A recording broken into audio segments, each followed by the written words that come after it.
창세기 강의 43번째 창세기 8장 13절에서 22절까지 다뤄보도록 하겠습니다. 제목은 안식의 향기로 잡아보았습니다. 창세기 8장 13절에서 22절입니다. 먼저 창세기 8장 13절부터 보도록 하겠습니다. 601년 첫째 달 곧 그 달 초와 하룻날에 땅 위에서 물이 거친지라. 노아가 방주 뚜껑을 제치고 본즉 지면에서 물이 거쳤더라. 물이 거쳤더라라고 나오죠. 오늘은 주로 주요 동사를 통해서 오늘 우리들에게 주는 메시지를 한번 찾아보도록 하겠습니다. 물이 거치다 할 때 이 하라브라는 동사를 쓰고 있는데요. 그냥 단어 사전으로 보면 그게 이렇게 느낌이 잘 안 와닿죠. 황폐하다, 파멸하다, 죽이다, 타다, 뭐 여러 가지 뜻 나오지만, 그래서 우리가 성경을 볼 때 용례를 쭉 살펴보는 것은 도움이 됩니다. 어느 맥락에서 이렇게 사용되는가. 주로 이 하라브가 마르다라고 이렇게 되어 있잖아요. 마르다. 바짝 마르다 이렇게 되어 있는데, 성경에서요 이 마르다라는 것을 어떻게 쓰였는지 한번 보도록 하겠습니다. 이사야 50장 2절 한번 가보도록 하겠습니다.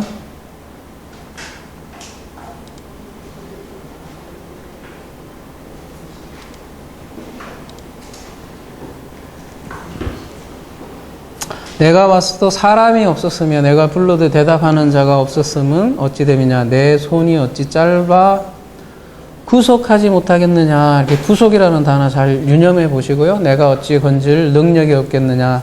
보라 내가 꾸짖어 바다를 마르게 하며, 이렇게 할 때 바다가 마르게 하며가 하라브라는 동사를 쓰고 있습니다.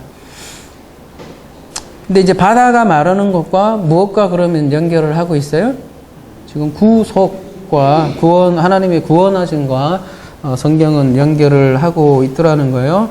이사야 51장 10절에서도 마찬가지로 이렇게 말씀을 하십니다. 바다를 넓고 깊은 물을 말리시고 바다 깊은 곳에 길을 내어 구속받은 자들을 건너가게 하시니가 어찌 주가 아니하시나이까. 여기에도 바다 물을 말리는 것과 구속과 연결을 하고 있더라는 거예요. 시편 106편 9절을도요 이에 홍해를 꾸짖는다 이렇게 얘기를 하고요. 곧 마르니 그들을 인도하여 바다 건너가기를 마치 광야를 지나감 같게 하사. 이때 곧 마르니 이렇게 했을 때 아까 하라브입니다. 그래서 같은 단어를 쓰고 있습니다. 마지막으로 나훔이라는 선지서의 1장 4절에 보면 그는 바다를 꾸짖어 그것을 말리시며 할 때 그 다음에 같은 편이죠. 바다를 꾸짖고 그것을 말린다 이런 표현이 나홈에서도 등장을 합니다. 바다를 꾸짖는 장면이 그래서 신약에 등장을 하지요. 그래서 마태복음 8장 26절을 이와 같은 맥락으로 이해하시면 될 것 같습니다. 예수께서 이르시되 어찌하여 무서워하느냐. 믿음이 적은 작은 자들아 하시고 곧 일어나 바람과 바다를 꾸짖으시니 아주 잔잔하게 되거늘. 다 같은 맥락인데요. 홍해를 마르게 하신 분이 누구예요? 여호와죠. 근데 홍해를 마르게 하신 이유가 뭐예요? 구원이라는 것이죠. 그래서 그런 맥락으로 우리가 창세기 오늘 8장 본문을 이해할 수 있겠습니다. 바다를 이제 드디어 마르시게 하고 14절이요. 둘째 달 21의 날에 땅이 말랐더라 이렇게 됐는데요. 이거를 왔다 갔다 하니까 하나 아예 더 띄웁시다.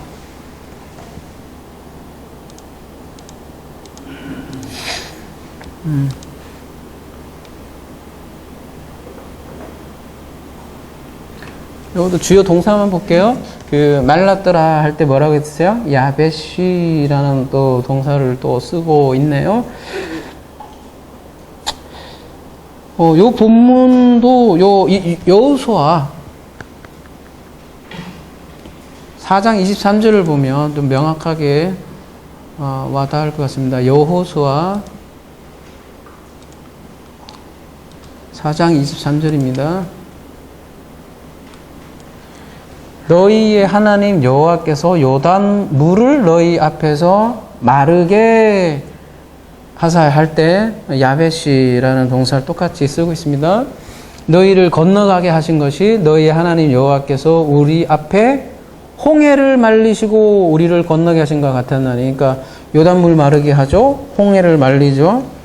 두 번에 마르시게 하는데 다 같은 맥락이라는 거예요. 그러니까 홍수 사건과 출애굽 사건과 또 마지막으로 요단강을 가르는 사건이 다 같이 바다를 마르게 하고 강물을 마르게 하시는 장면이라는 것이죠.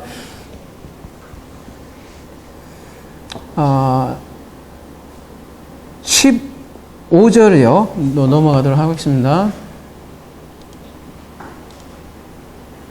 하나님이 노아에게 말씀하여 이르시되 16절이요. 너는 내 아내와 내 아들들과 내 며느리들과 함께 방주에 나오고, 이 나오고 이제 지난주에 이제 제가 많이 좀 주목해 달라 하는 그 단어가 이 야자라는 동사인데요. 오늘 굉장히 많이 나와요. 이 야자가 이제 나오는 거예요. 방주에서. 근데 이 야자도 마찬가지로 이 야자라는 동사가 사용된 쭉 용례를 보면 대부분 오늘 우리가 하는 얘기와 연관되어 있습니다. 그래서 홍수 사건은 출애굽 사건과 굉장히 밀접하다라고 계속해서 말씀드렸었죠. 그와 관련 그렇게 연관해서 생각하시면 본문이 그렇게 어렵지 않을 것 같습니다. 모세가 백성에게 이르되 너희는 애굽에서 곧 종되었던 집에서 나온 그날을 기념하여 유교병을 먹지 말라 했을 때 애굽에서 여호와께서 그의 권능으로 너희를 그에서 인도해 내셨음이라 했을 때 인도하다가 집에서 나온 이것도 야자고요. 그러니까 인도하여 내다 하는 게 야자입니다. 그래서 출애굽기 20장 2절에 보면 나는 너를 애굽 땅 종되었던 집에서 인도하여 낸 여호와니라 이렇게 얘기를 하잖아요. 그리고 나서 이제 계명에 대해서 얘기를 하잖아요. 이거를 흔히 언약을 얘기하면 먼저 이렇게 서문이 있어요. 서언이라고 하죠. 역사적인 서언이라고 해요. 언약 개념으로 이렇게 먼저 서언을 탁 던지는 거예요. 나는 누구다라는 걸 먼저 제시를 하고 그 다음부터 이제 쭉 언약에 관해서 나오는 거죠. 그때 쓰였던 말이 이게 중요한 게 너희를 인도해낸 하나님이다 했을 때 이 야자라는 걸 쓰고 있어요. 계속 이런 메아리는 신명기 6장 12절에서도 나오고요. 신명기 26장 8절에서도 나오는데요. 읽는 것은 생략하도록 할게요. 그러니까 애굽에서 나오게 하신 이가 여호와임을 계속 강조를 하고요. 애굽에서 나오듯이 이제 홍수라는 죽음의 바다에서 나오는 장면이라고 우리가 할 수 있겠습니다. 17절이요.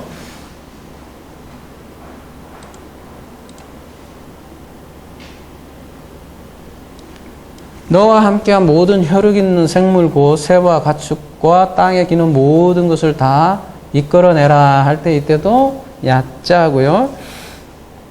이것들이 땅에서 생육하고 땅에서 번성하리라 하시매. 근데 이 17절이죠.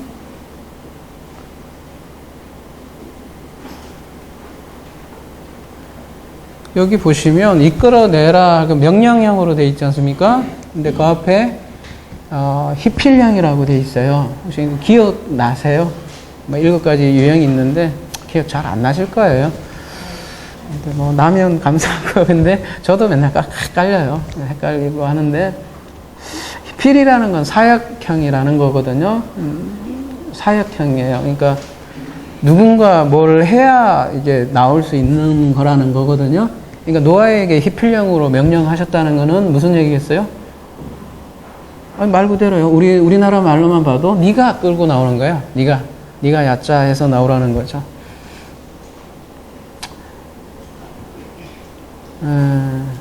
하나님은 노아를 나오시게 하고 노아는 이제 동물들을 나오게 해야 되는 것이죠. 우리가 홍수 사건을 다루면서 이 동물들에 대한 그 이해를 여러분하고 나눴잖아요. 여러 가지 면에서 모세가 그러니까 노아가 동물을 이렇게 이끌고 나오는 거는 모세가 이스라엘 백성들을 출애굽하는 장면과 오버랩 되어 있다는 거예요. 같은 메시지적으로. 그 다음에 여러분 기억하실지 모르겠지만 창세기 2장도 마찬가지로 그 동물들의 이름을 부르고 이런 것들이 단순한 그런 우리가 흔히 하는 문자주의적인 동물 너머의 의미를 담고 있더라는 거예요. 그래서 이 백성들이 땅에서 생육하고 번성하게 될 거라는 거죠. 누구로 인해서? 노아로 인해서. 그래서 땅에서 생육하고 번성하리라 그랬는데 이미 우리가 창세기 1장에서 생육하고 번성한다는 의미를 나누었죠. 겉으로 문자적으로 보면 단순히 동물들의 숫자가 많아지고 그래서 이 지구에 생태가 아름다워지고 꽉 차고 뭐 그런 의미로 받아들이기 쉽지만 생육하라 하면 다시 한 번만 저희들이 기억을 되살리면요.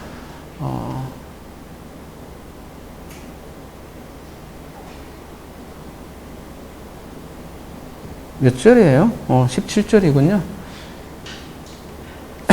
기억하십니까? 파라, 생육하라 하는데 가장 기본적인 의미는 열매를 맺다라는 뜻이거든요. 열매를 맺다. 그러니까 짐승들에게 생육하라 말은 땅에서 열매를 맺으라. 짐승들이 어떻게 열매를 맺을까요? 그 씨 뿌리는 비유에서 보면 그 씨라는 말씀이 자라서 열매 맺는 장면이 나오죠. 그래서 성경에서 말하는 열매는 뭘까요? 그 마태복음에 보면 그 열매로 그 나무를 알리라 이런 말씀도 있잖아요.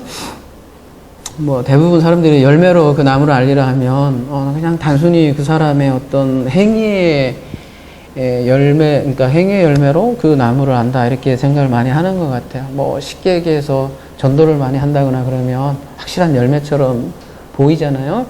근데 성경에서 말하는 그런 과연 열매가 목사님께 순종 잘하고 뭐 전도의 열매를 맺는 그 정도일까?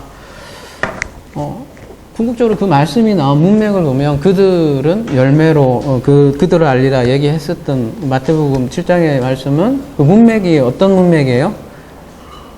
저희들 시간 관계상 다 볼 수는 없으니까 지금 산상순 시간도 아니고 어떤 문맥 가운데 있어요? 거짓 선지자의 말씀을 쭉 얘기하면서 그들의 열매로 나무를 알라, 판별하라 그렇게 얘기를 했잖아요. 근데 그 산상순을 열매를 구체적으로 더 잘 설명하는 부분이 마태복음 12장이지 않습니까? 마태복음 12장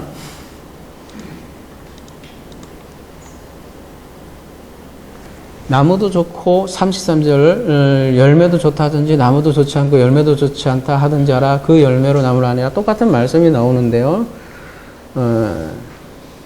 34절이요. 독사의 자식들아 너희는 악하니 어떻게 선한 말을 할 수 있느냐 이는 마음에 가득한 것을 입으로 말라 함이라. 열매를 선한 말과 지금 연결을 하고 있죠. 그 다음에 35절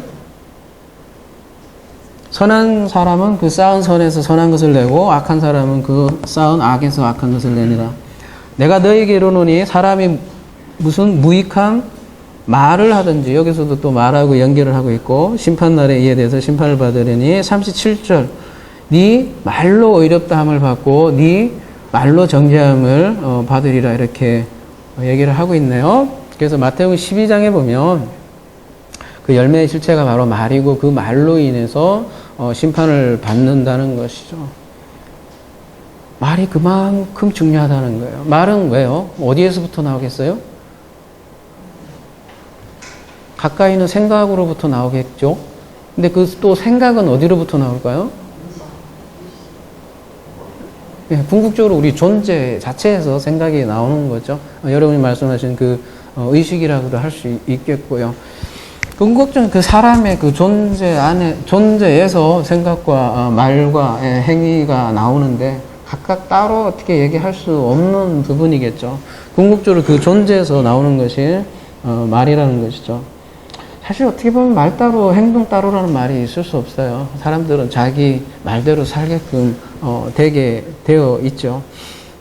성경에서는 계속 요한복음에서도 그렇고 마태복음에서도 그렇고 말로 정죄함을 받으리라 이렇게 하잖아요. 이 말로 정죄함을 받는다는 얘기가 말로 요한복음에서는 홀로고스로 심판을 받는다 그 얘기잖아요.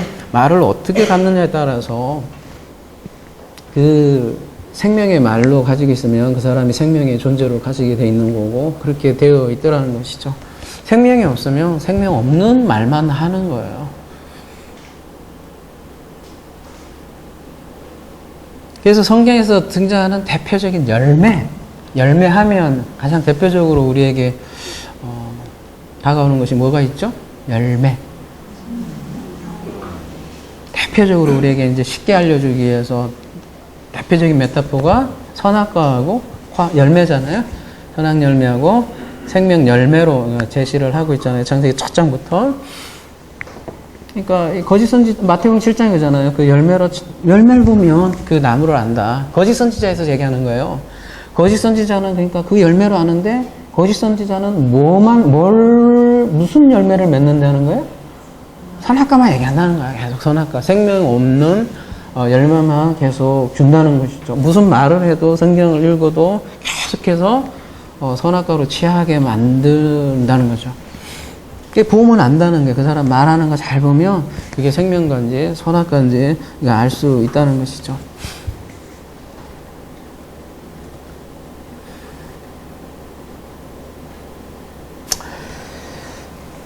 그래서 성경에서 말하는 열매는 우리가 뭐 흔히 얘기하는 뭐 제자 훈련, 성품 훈련 이렇게 해서 이렇게 바뀔 문제가 아니라 궁극적으로 그 로고스에 대해서 얘기를 하는 거고요. 그 로고스가 어떻게 해요?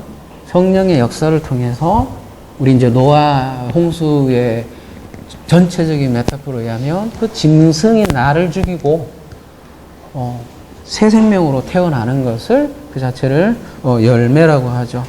그래서 생육하고 번성하라 그 말은 바로 그 동물적인 존재가 생육하라는 거예요. 열매를 맺으라는 거예요. 그 바뀌는 존재 변화를 얘기하기 위해서 계속 짐승이 등장하는 거죠. 그래서 짐승이 방주에 함께 타는 장면으로 우리에게 얘기를 하는 것이죠. 우리 인간에는 짐승적인 속성이 늘 있다는 것이죠. 그게 이제 존재 변화, 그게 존재 변화요. 결국은 그게 성경에서 말하는 궁극적인 열매라고 할 수 있겠고요. 번성하라라고 하면 생육하고 번성하고 무슨 차이가 있을까요? 여기 보시면 이거는 뭐 증가하다 이렇게 나와 있는데 이건 말 그대로 숫자가 굉장히 많이 증가하는 거예요. 여러분 언약 이 말씀이 나오는 곳마다 한번 봐볼게요. 오늘 다음 시간에 할 창세기 9장도 그렇고요. 한번 볼게요. 창세기 9장 1절 하나님 노아와 그 아들에게 복을 주시며 그들에게 이르시되 생육하고 번성하며 또 땅에 충만하라 이런 말씀을 하시죠. 그 다음에 창세기 17장 2절 내가 내 언약을 나와 너 사이에 두어 너를 크게 번성하게 하리라 하시죠. 이때도 다 같은 라바라는 동사를 쓰고 있거든요. 그 다음에 창세기 22장 17절 내가 내게 큰 복을 주고 내 씨가 크게 번성하여 하늘의 별과 같고 바다의 모래와 같게 하리니 내 씨가 그 대적의 성문을 차지하리라 이렇게. 창세기 28장도 있고요. 창세기 48장 4절에도 있고요. 다 읽기는 그렇고, 전부 다 이 라바라는 동사가 쓸 때는 그 약속하는 장면에 항상 등장을 해요. 씨를 약속했을 때. 그게 라바가 전문 단어로 쓰는 거죠. 무슨 얘기냐면, 이 언약적 맥락이 담겨 있다는 거예요. 성경은 언약이 굉장히 중요하다고 말씀드렸죠. 언약 빼면 성경은 뭐예요? 시체예요. 아무것도 없어요. 우리 뭐 구약, 신약 하잖아요. 약. 그게 언약이거든요. 언약이란 무엇이죠? 결국은 창세기 1장 1절에 의하면, 부터 시작을 한다면, 땅들을 하나님의 아들들로 만들겠다라는 것이 하나님의 언약이잖아요. 계속 반복되어지는 언약 아닙니까, 여러분?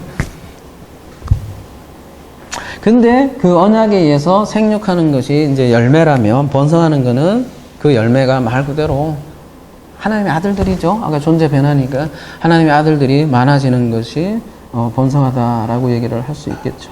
근데 이제 성경에서는 중요한 거는 이게 어떻게 숫자가 많아지느냐가 문제인데, 오늘 오전에도 아마 다뤘던 것 같아요. 어떻게 많아진대요? 이게 그냥 많아지는 게 아니더래요. 여러분 농사 져보시면 잘 아시잖아요. 열매를 많이 맺으려면 어떻게 해요? 농사 짓는 분들 잘 아시죠?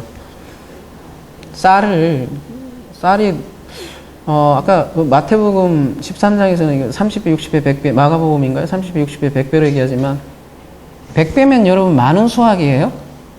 농사 짓는 분들이요. 적죠? 100배보다 훨씬 많죠. 종자씨 하나를 이렇게 심으면 쌀 그 어마어마하죠. 100배 갖고는 농사 실패죠. 엄청난데. 근데 그 많은 쌀을 수확하려면 씨가 땅에 사실은 죽고 다시 발아 하는 거죠. 그래서 반드시 죽음을 통해서 열매를 맺는다는 게 한결같은 진술이죠. 그래서 우리 구주 되시는 예수 그리스도가 죽고 부활하신 그 메시지가 바로 이러한 원리를 우리들에게 알려주기 위해서 그러한 죽음을 주신 것이죠. 그냥 죽음이 아니라 부활을 위한 죽음, 열매를 위한 죽음을 죽으셨다는 것이죠. 이렇게 생육하고 번성하라 이런 메시지에는 이런 그리스도의 십자가의 죽음의 원리가 또 그대로 담겨 있더라는 것이죠. 18절이요.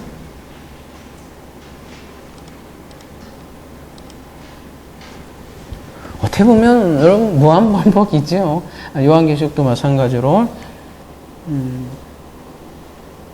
노아가 그 아들들과 그의 아내와 그 며느리들과 함께 나왔고, 여기도 보면 또 야자고요. 그냥 계속 반복된다는 거는 이제 그 단어가 가장 메인으로 얘기하는 거겠죠. 나오는 거야. 계속 방주에 나오는 거. 19절 땅 위의 동물들 그 모든 짐승과 모든 기는 것과 모든 새도 그 종류대로 방주에서 나왔고. 그러니까 방주에서 나왔다는 의미는 뭡니까? 지난주 이제 비둘기와 까마귀에서 얘기했지만 방주에 나오면 새로운 땅에 진입을 하는 그 장면을 이렇게 그린 거죠. 다이나믹하게. 새로운 보라 이전 것은 지나간 거고 뭐예요? 새로운 피조물이 되었다라는 거죠. 진정한 그 땅, 진정한 그 하늘에서 사는 진정한 삶이 시작되었다라는 것이죠. 20절이요. 노아가 여호와께 제단을 쌓고 모든 정결한 짐승과 모든 정결한 새 중에서 취하여 제물을 취하여라고 되어 있죠. 취하여 번제로 제단에 드렸더니 이렇게 나와 있는데요. 제단을 쌓았다 이렇게 하니까 또 오늘날 제단을 쌓는다 얘기를 많이 하잖아요. 어떻게 제단을 쌓는다 하면 어떻게 이해를 해요? 교회 잘 나가서 뭐 예배 제단을 잘 쌓고 예배를 잘 드리면 잘 드리려면 빈손으로 오지 않고 뭐 헌금이라는 제물을 잘 드려야 하고, 아니면 뭐 새벽 기도의 제단을 잘 쌓아야 되고, 대부분 그 정도로 생각을 하는 것 같아요. 그래서 그러한 신앙생활을 지금 노아의 지금 이 홍수 이후의 행동에서 그런 메시지를 전하는 걸까? 대부분 이거는 이제 도덕적 교훈으로 보게 되면 봐라.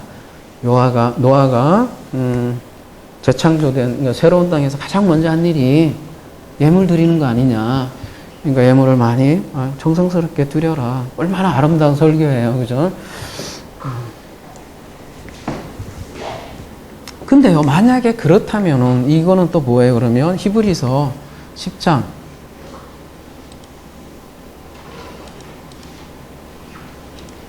6절 번제와 아까 분명히 번제라는 단어를 썼잖아요.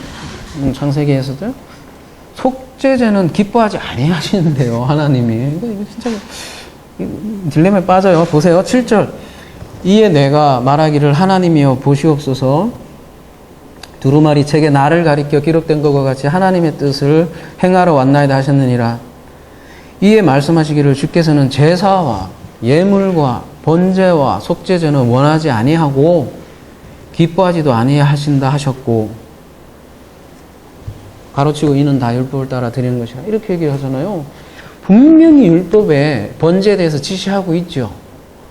그런데 하나님은 번제를 또 원하지 않는데요. 이게 뭐예요 이게 도대체? 이 예레미야 더 볼게요.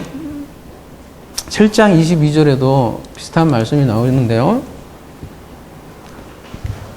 사실은 내가 너희 조상들을 애굽 땅에서 인도하여 낸 날에 번제나 희생에 대하여 말하지 아니하며 명령하지 아니하고 아니 한 입에서 두 마디 하는 것도 아니고 그 다음에 뭐래요? 오직 내가 이것을 그들에게 명하여 이르기를 뭐래요? 너희는 내 목소리를 들어라. 그리하면 나는 너희가 하나님이 되겠고 너희는 내 백성이 되리라.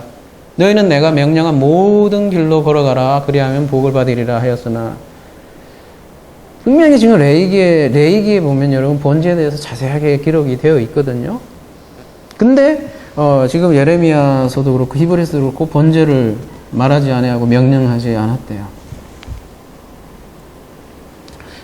제가 그 페이스북에 어떤 분의 글을 보니까 그런 게 나오더라고요. 부모님이 애한테 막 둘이 싸웠잖아요. 막 싸우면서 이제 막 도로 말이 안 통하니까 아버지가 야 이놈아 집 나가 그랬나 봐요. 막 성질내서 그랬더니 애가 진짜를 집에 그대로 나갔다는 거예요. 그래갖고 찾아봤더니 친구 집에서 걔가 발견해서 데리고 왔다는 거예요. 여러분 아버지하고 그 아들하고 싸웠을 때 집 나가 했을 때는 진짜 집 나가란 소리예요? 아니죠.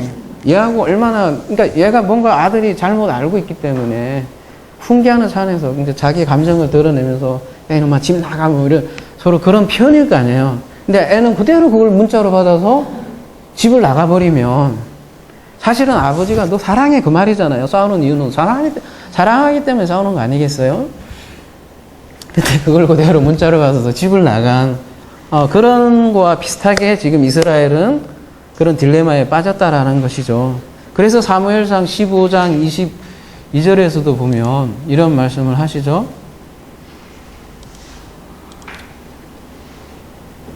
사무엘이 이르되 여호와께서 번제와 다른 제사를 그의 목소리를 청종하는 것을 좋아하신 같이 좋아하시겠나이까? 순종이 제사보다 낫고 듣는 것이 순양의 기름보다 나으니 이렇게 돼 있는데요. 여기 순종이라는 단어가 쉐마예요. 그 다음에 듣는 것도 쉐마하고 둘 다 같은 동의 반의예요. 우리나라 이제 번역은 이렇게 돼 있지만 듣는 것이 굉장히 중요하다 이렇게 얘기를 하고 있어요. 그러니까 제사라는 거는 뭔가 들으라고 하는 거예요. 가만히 보면 하나님께서 분명히 제사를 주신 거는 근데 그게 그냥 여러분 사무엘상 15장 25절에 보면 제사라는 그 단어가 자바흐라는 그 단어를 쓰고 있는데요. 이게 살육이라는 뜻이에요. 살육. 제사라는 뜻 자체가 이게 그러니까 아까 그 아이처럼 집 나가 이거를 말 그대로 그렇게 들어버리면 그냥 형식적인 제사가 되고 그러면 그게 뭐가 되냐면 살육이 되어버린다는 거죠. 그러니까 제사에 담긴 의미를 깨달으라는 말이죠. 집 나가 있을 때 그 아버지의 더 깊은 내면의 마음을 하나님 뜻은 뭐냐?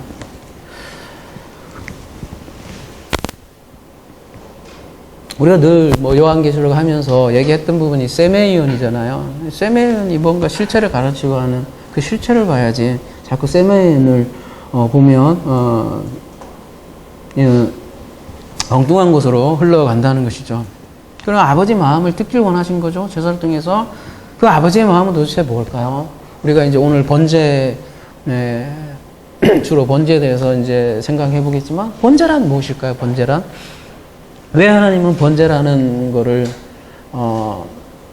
허락을 하셨고, 또 왜 노아는 번제라는 거를 이렇게, 제한우가 새 땅에 나오면서, 그런 행위를 했을까요? 아까 히브리서 10장 6절이죠? 거기에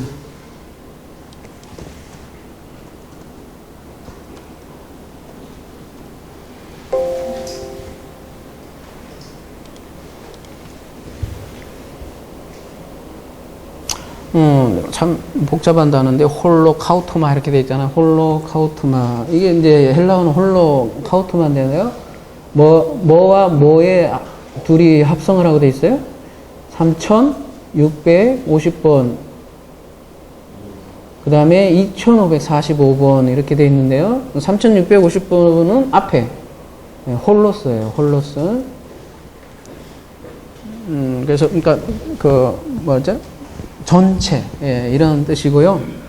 중요한 건 2545번, 한번 제가 여러분하고 같이 볼게요. 2545번 보시면, 아이오라고 하는데, 불을 붙이다, 소모하다, 타다, 뭐 이렇게 되어 있네요. 그러면 전체 완전히 태움, 뭐 이런 뜻이잖아요. 전체를 태우고 완전히 태운다는 거예요. 그럼 무엇을 태운다는 얘기예요? 완전히? 동물이잖아요. 동물을 완전히 태우는 거예요. 그러면 왜 동물을 태웁니까? 뭐 동물 도대체 무슨 죄가 있어?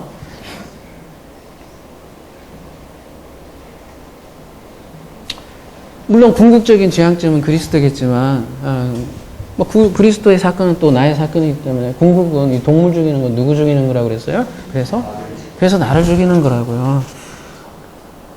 그래서 동물도 아무나 동물을 드리지 않는다고 저희들이 계속 나눴잖아요. 어떤 동물을 주로 드려요?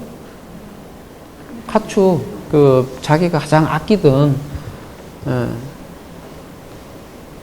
자기와 함께 했던 소와 양, 이런, 피와 살붙이 같은, 가축들을 드렸다는 거죠. 제가 죽음으로써 내가 굉장히 소중한 동물을 죽이는, 그런 행위였단 말이죠. 그래서 결국 이것도 마찬가지로 십자가 복음인 거라죠. 나의 죽음을, 알려주기 위해서 번제를 드리게 하신 거예요. 죽으라고. 그리고 우리 안에 있는 그 동물적 속성이 있다라는 것이죠. 그거를, 정복해야 되는 거죠.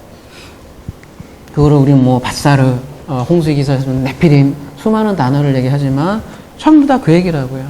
뭐예요? 십자가를 주고, 자기 죽음을 죽으라. 그 얘기를 하는 거잖아요. 아까, 오늘 본문에 의하면, 다시 돌아가 보면요. 이제 뭐 헬라어로는 그렇고요.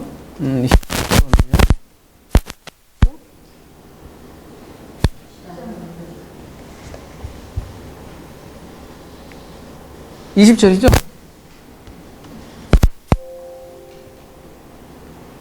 번제. 번제가 뭐라고 돼 있어요?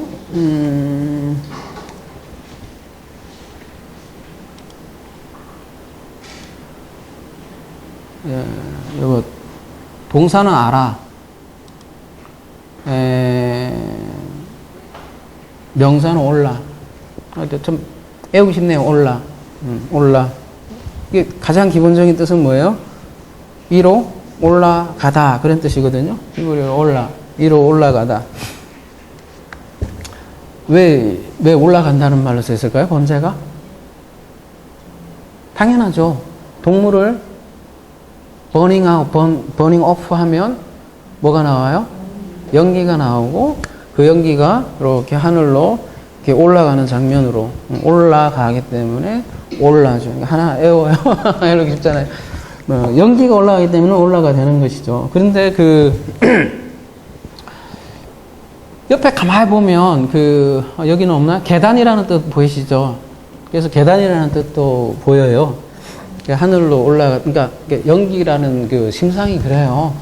제사를 드리는 이유가 그래서 하늘과 땅을 잇는 계단으로 이렇게 사용을 하는 거죠. 정리하자면 맨날 하는 얘기지만요. 동물적 속성인 애고 내가 죽으면 하늘로 이렇게 올라간다, 승천된다. 그 메시지를 알려주기 위해서 번제라는 것을 드리는 것이죠. 그래서 예수님께서 이런 말씀하시잖아요. 요한복음 몇 장이죠? 나다니엘에게 얘기한 1장 51절을 보면 또 이르시되 진실로 진실로 너희에게로 이르노니 하늘이 열리고 하나님의 사자들이 인자에 오르락 내리락 하는 것을 보리라 하시니라. 일종의 계단이죠. 누가요? 그리스도. 하늘과 땅을 잇는 계단으로서의 그리스도를 소개하고 있죠. 사도 바울은 그래서 그리스도와 함께 옛사람이 죽어야 새사람으로 태어난다. 계속 그 메시지를 전하고 있는 것이죠. 그러니까 번제도 또한 그리스도를 말하고 있는 것이고요. 근데 그 번제가 어디에서 이루어지고 있어요? 지금 보면 제단에서 이루어지잖아요. 제단.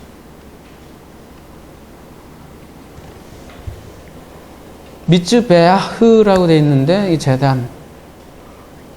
미츠베다흐. 앞에 베는 전치사태고요.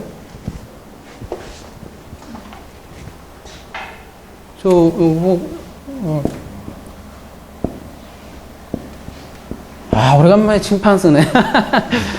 자, 요거 플러스 자바흐잖아요. 맴 플러스 자바흐. 맴은 기억나시죠? 아까 오르 플러스 맴 하면 마오르. 장소로 주로 쓰이는 비블리 전치사죠. 그러니까 자바흐의 뭐예요? 장소. 그러니까 자바흐는 아까 뭐라 그랬었죠? 순종이 제사보다 할 때 자바흐잖아요. 그러니까 살육이라는 뜻이에요. 그러니까 살육이 일어난 도살장의 장소가 제단이라는 거죠. 제단. 제단은 그러니까 무슨 장소예요? 죽음의 장소예요. 죽음의 장소. 쉽게 얘기해서. 누구 다른 사람의 죽음이 아니라 동물로 대신을 하고 있지만 실제로는 자기 죽음을 얘기를 하는 거예요. 반드시 자기가 죽어야만 땅적 존재가 하늘적 존재로 승천을 한다는 뜻이에요. 근데 그거 전혀 모르고 그냥 옛날부터 해왔으니까, 그죠? 그냥 계속 그냥 동물 잡아. 예배도 마찬가지예요. 우리가 옛날부터 해왔으니까, 뭐, 종교도 신앙을 이었던, 나 주일날 하여튼 어머님부터 옛날부터 해왔으니까 계속 나가는 거야. 그러면 그게 그냥 똑같다고요. 순종이 제사보다 낫다는데 그 순종은 진짜 하나님이 하는 그 메시지를 들으라는 거거든. 그런 건 안 듣고 그냥 자기식으로 계속 열심히 제단을 쌓는 거예요. 근데 그게 우리 뭐예요? 물 떠놓고 이렇게 뭐예요? 뭐 합니까? 우리 그거랑 다를 거 없다라는 것이죠. 그걸 성경에서 말하는 자기 죽음 없는 제단, 그걸 살인이라고 그래요. 아니, 살해. 살은 사람 죽이니까 살해하지 말라 할 때.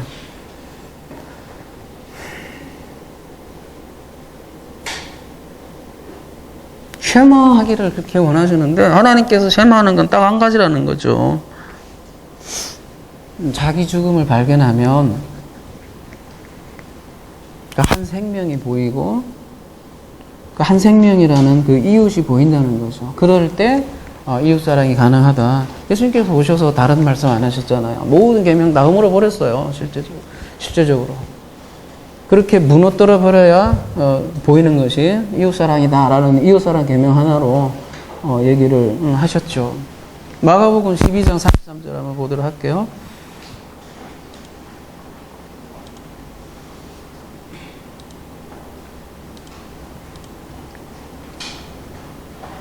또 마음을 다하고 지혜를 다하고 힘을 다하여 하나님을 사랑하는 것과 또 이웃을 자기 자신과 같이 사랑하는 것이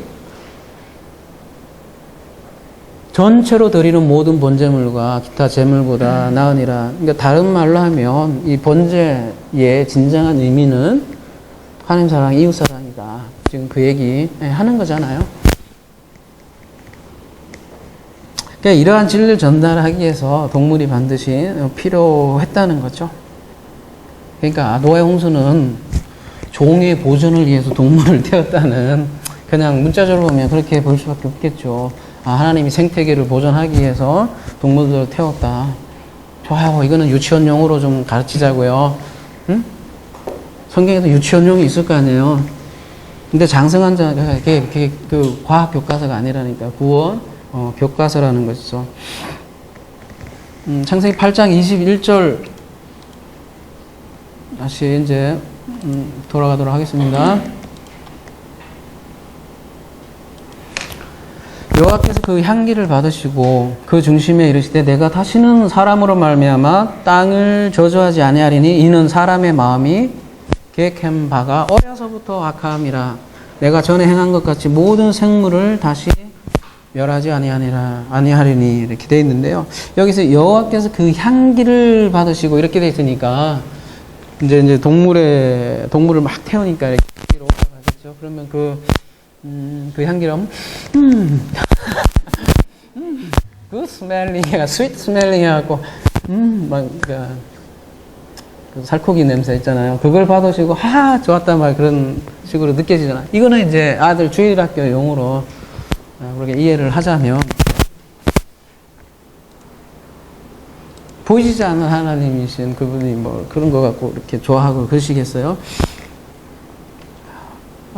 그래서 이 향기를 좀 그렇게 해놔서 좀 더 그런데, 원래 그래서 우리가 원어를 조금 더 볼 필요가 있는 것들은 또 이런 데서 좀 드러나는 것 같아요. 향기 할 때 뭐하고 뭐가 되어 있냐면, 루아흐, 노아흐 이렇게 되어 있거든요. 루아흐는 여러분이 잘 알다시피 뭐예요? 루아흐, 영, 뭐, 바람, 뭐, 향기도 되겠죠. 근데 뒤에 이제 수식하는 게 중요한데요. 스위트라고 되어 있지만, 나호아흐라고 되어 있는데 오하나 77에서 유래했다고 되어 있네요. 오하나 77은 뭐예요? 여기 노아 알죠? 노아의 어근하고 똑같아요. 이게 노아. 니오아흐, 누아흐에서 유래했는데 누아흐는 노아하고 어근이 같다는 거예요. 그러니까 노아의 영이 기쁨의 향기가 되어서 받아졌다는 얘기예요. 무슨 얘기냐면 노아 자체를 받았다는 얘기예요. 그게 향기예요. 하나님께서 보는 향기. 단순히 고기 냄새를 이렇게 좋아하셨다는 것보다는 노아가 안식이라는 뜻이잖아요. 그 안식의 존재가 된 그 노아 자체를 받으시고 기뻐하셨다는 거예요. 왜요? 자라는 짐승이 죽고 이제 그리스도의 영으로 어떻게 해요? 정결함이 되어서 하나님이 기뻐하시는 뭐가 된 거예요? 그러면 우리 흔히 얘기하는 이제 로마서 12장으로 오면 영적 예배라 이렇게 얘기하잖아요. 로마서 12장 1절 다시 한번 볼게요. 그러면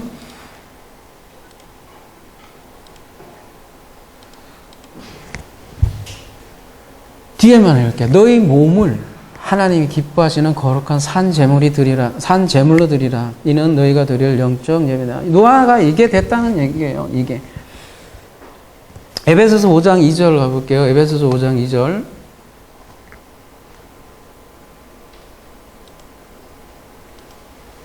그리스도께서 너희를 사랑하신 것 같이 너희도 사랑 가운데 행하라. 그는 우리를 위하여 자신을 버리사 향기로운 제물과 희생 제물로 하나님께 드리셨느니라.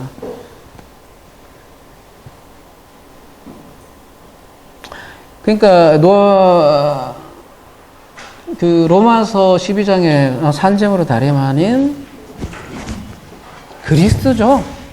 예? 예, 그리스도가 우리의 제물 되셨잖아요. 그래서 우리가 좀 더워요? 추워요? 나는 고기만.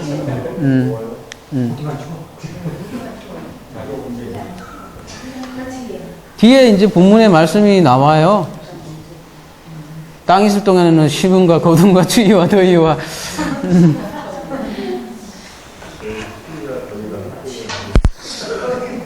추위와 더위가 함께 있네요. 자, 우리 집중을 해서 마무리하도록 할게요. 그러면 영적 재물이 되는 거예요. 근데 그 재물은 성경에서 말하는 재물은 그리스도라는 거예요. 그래서 우리가 11조라는 주제를 나누기도 했잖아요. 10의 대표는 그리스도라는 거예요. 그게 하나님께서 사실 우리에게 먼저 주신 선물이에요. 하나님께서 주신 선물이에요. 그 자체를 받으면 하나님께서 드려지는 거고, 그거를 헌물이라고 하고, 헌물이라는 뜻 자체가 선물이라는 뜻이에요. 그 선물은 그리스도라는 거고, 그 그리스도가 내 안에 계시면 그걸 뭐냐고 그래요? 영적 예배다 이렇게 얘기하잖아요. 영적 예배는 우리가 뭐 홀리한 예배, 음악으로 취해서 막 힐링송 하고 하면 굉장히 영적인 예배 같이 느껴지잖아요. 그렇게 많이 했지만 성경에서 말하는 영적 예배는 뭐래요? 라트레이아 로기코스, 로고스 플러스 OS 해갖고 말이 되는, 그러니까 말씀의 존재가 된 자들의 예배다. 그러니까 그걸 예배라고 얘기를 하고, 그거를 영적 예배라고, 번역이 좀 이상하게 돼 있어요. 그러니까 차라리 이성적인 예배다 이게 낫던가, 아니면 말씀의 예배다 이렇게 번역을 했어야 되는데, 그걸 영적인 예배다 하니까 계속 영성 예배니 자꾸 그런 쪽으로 하지만, 그리스도로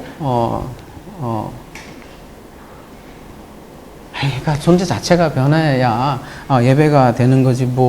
안에 말씀도 없는데 아무리 홀리한 보이스를 하고 아무리 그럴듯한 음악에 취한들 커뮤니케이션 자체가 안 되는데요.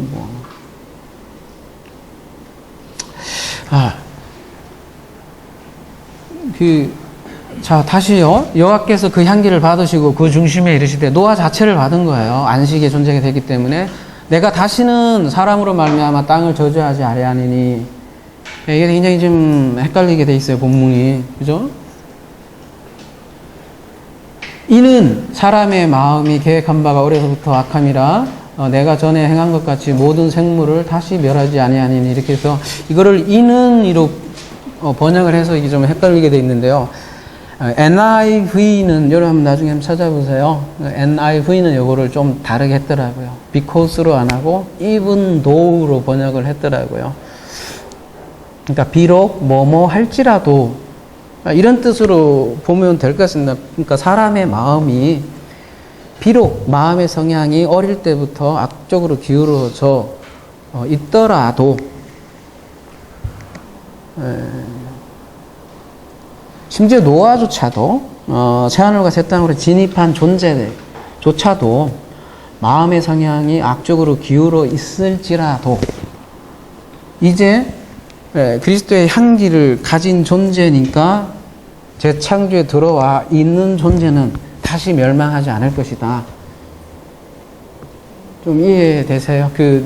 이게 그 8장, 21장, 22절을 그냥 문자적으로 보면 이제 다시는 지구상에 얘네들 원래 불가능한 놈들, 그러니까 그냥 심판 안 할래 이런 뉘앙스로 볼 줄 모르겠지만, 그 사람의 마음의 성향과 관계없이 하나님의 일하심으로 이루어지는 것이기 때문에 새 창조가 되었잖아요. 전의 생물은 이제 멸해주고 새 창조가 되었으니까 비록 아직은 동물적 속성이 남아 있을지라도 그 안에 가진, 아까 영적 예배의 실체, 그 안에 가진 그리스도로 인하여 다시는 심판하지 않을 거라는 것이죠. 그 동물적 속성을 어떻게 표현하고 있냐면 이제 22절에 이렇게 얘기하고 있는데요.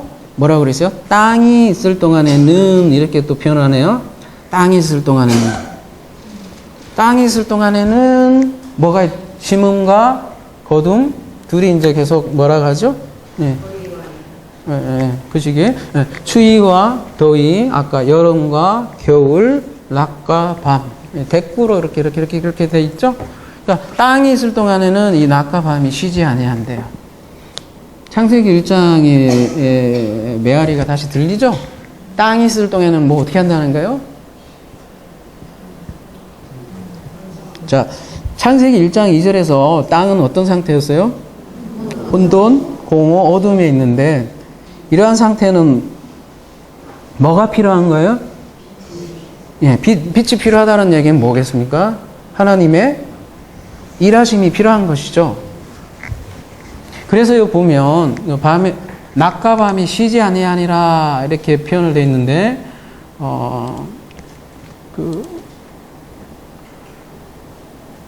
샤바트라는 말을 마지막에 쓰고 있는데요.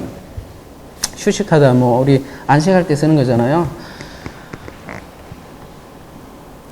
땅에 있을 동안에는 아버지가 일하신다고요. 그래서 예수님께서 신약에 오셔서 무슨 말씀을 하시나요? 아버지가 일하시니 나도 일하신다. 왜요? 예수께서 구원을 위해서 계속 일을 하셨다는 거예요. 안식이래요, 그것도. 마찬가지로 아버지는 일하세요. 언제요? 땅이 있을 동안에는. 그렇다면 땅이 없어지면 안식한다는 말인데요. 이 심음과 거둠, 추위와 더위, 여름과 겨울, 낮과 밤, 이것도 서로 대조되어 있잖아요.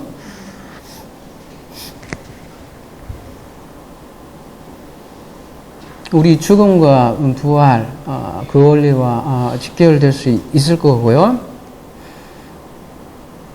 그래서 땅이 없어져야 되는데, 성경에서는 자꾸 땅이 없어져야 돼요. 그래서 사실 물리적으로 생각하면 땅 없어지면 우리 뭐 갈 데도 없고 죽잖아요. 근데 성경에서 자꾸 땅이 없어져야 된대요. 그래서 요한계시록과 그대로 연결되지 않습니까? 요한계시록에서는 뭐가 없어져요? 그래서 땅이 없어져야 돼요. 21장 가볼게요. 또 내가 새하늘과 새 땅을 보니 처음 하늘과 처음 땅이 없어졌고 바다도 다시 있지 않더라. 이렇게 말씀을 하고 있잖아요. 그 다음에 베드로후서 3장 10절에서도 계속 뭐래요? 물질이 뜨거운 불에 풀어지고 땅과 그 중에 있는 모든 일이 드러나리다. 물질이 풀어진다. 이렇게 땅이 없어져야 된다. 이렇게 얘기를 하고 있잖아요. 그리고 고린도후서 5장 17절에는 뭐라 그래요? 그리스도 안에 있으면 새로운 피조물이라 이전 것은 지나갔으니 보라 새 것이 되었도다. 이렇게 말씀을 하고 있잖아요. 다 같은 말이에요. 없어져야 된다는 거죠.